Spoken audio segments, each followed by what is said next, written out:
இது intellectual property rights உடைய 3 mark questions. இது வந்து அசைன்மெண்ட் ஆஃப் காப்பிரைட் செக்ஷன் 18. இது வந்து ஓனர் ஆஃப் த காப்பிரைட் அப்படின்னு சொல்லுவாங்க. அதுக்கப்புறம் பேர்ன் கன்விஷன் வந்து அக்செப்ட் பண்ணியிருக்காங்க. பேர்ன்ஸ் ஸ்விட்சர்லாந்து இன் 1886. இதில் வந்து புரியுதான்னு பாருங்கள் கையெழுத்து.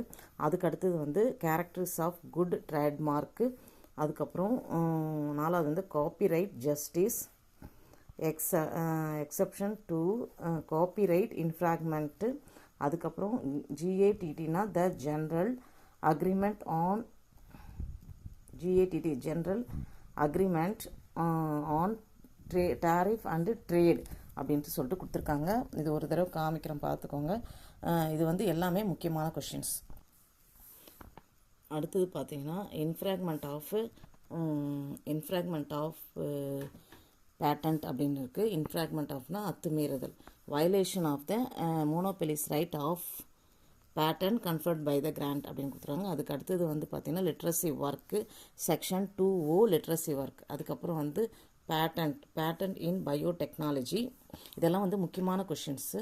அதுக்கப்புறம் protection of design, secrecy directions, அதுக்கப்புறம் டேர்ம் ஆஃப் பேட்டன் ப்ரொடெக்ஷன்ஸ். இது ஓரளவு எனக்கு புரிஞ்ச மாதிரி நான் எழுதியிருக்கேன். நீங்கள் ஒரு தடவை பார்த்துக்கோங்க. இதில் மறுபடியும் சொல்கிறேன். இன்ஃப்ராக்மெண்ட் ஆஃப் பேட்டன்ட் இருக்குது, literary work 2O, patent in biotechnology, protection of designs இருக்குது. அதுக்கப்புறம் ப்ரொடெக்ஷன் ஆஃப் டிசைன், அதுக்கப்புறம் secrecy directions, term of patent protections. அடுத்தது பார்த்திங்கன்னா ட்ரிப்ஸு, TRIPS ட்ரிப்ஸு. அதுக்கு அடுத்தது வந்து பார்த்திங்கன்னா ட்ரிப்ஸு, அப்புறம் வேர்ல்டு இன்டெலெக்சுவல் ப்ராப்பர்ட்டி ஆர்கனைசேஷன்ஸ், அதுக்கப்புறம் அசைன்மெண்ட் அண்டு டிரான்ஸ்மிஷன் செக்ஷன்ஸ் 337லேருந்து 38 வரைக்கும். அதுக்கப்புறம் ப்ராப்பர்ட்டி மார்க்ஸ், அதுக்கப்புறம் ட்ரிம்ஸ், TRIMS ட்ரிம்ஸ், அதுக்கப்புறம் இன்ஃப்ராக்மெண்ட் ஆஃப் காப்பிரைட்ஸ். இது ஒரு தடவை சொல்கிறேன் மறுபடியும். ட்ரிம்ஸு, அப்புறம் world intellectual property, assignment and transmission section 37, 38, property mark, அப்புறம் ட்ரிம்ஸு, இன்ஃப்ராக்மெண்ட் ஆஃப் காப்பிரைட். அடுத்தது யூனிவர்சல் காப்பிரைட் கன்வென்ஷன் UCC அப்படின்வாங்க. அதுக்கப்புறம் Paris convention, Paris on March 20, 1883.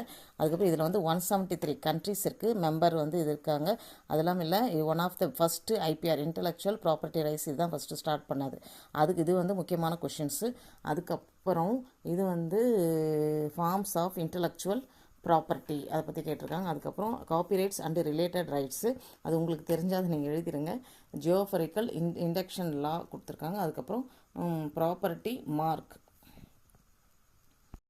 மறுபடியும் ஒரு தடவை சொல்லிடுறேன். Universal copyright convention UCC, Paris convention, form of intellectual property, அதுக்கப்புறம் copyright and related rights, geographical indication law, property mark, அப்புறம் இன்டெலெக்சுவல் ப்ராப்பர்ட்டி, அதுக்கப்புறம் first owner of copyright, dramatic work section 2H.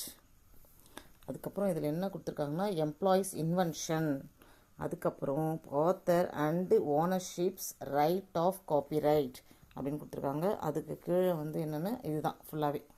சிலதுக்கெல்லாம் நான் answer எழுதலை, ஆனால் வந்து நீங்கள் கொஷின் பார்த்துக்கோங்க. Service marks, அடுத்தது வந்து ஹானஸ்ட் கன்கரண்ட் யூஸ் செக்ஷன் 12, அதுக்கப்புறம் remedy of passing off, meaning of patent, non patents invention, அப்புறம் application of patents, compulsory licence, அதுக்கப்புறம் சீக்ரஸி செக்ஷன் 35லேருந்து 42 வரைக்கும், surrender of patent section 63, revocation of patent section 64, piracy, geographical indication section 3, article 22, 24, அதுக்கப்புறம் industrial design use section வந்து 4, article 25லேருந்து 26 வரைக்கும் கொடுத்துருக்காங்க. இது வரைக்கும் 3 மார்க் கொஸ்டின் கொடுத்துருக்கேன் நான். சப்போஸ் இதில் இதுக்கெல்லாம் வந்து ஆன்சர் உங்களுக்கு தெரிஞ்சிருந்தால் நீங்கள் எழுதுங்க. Thank you viewers. இதில் இருக்கிறது மட்டும் நீங்கள் படித்தா கூட போதுமானது. தேங்க்யூ.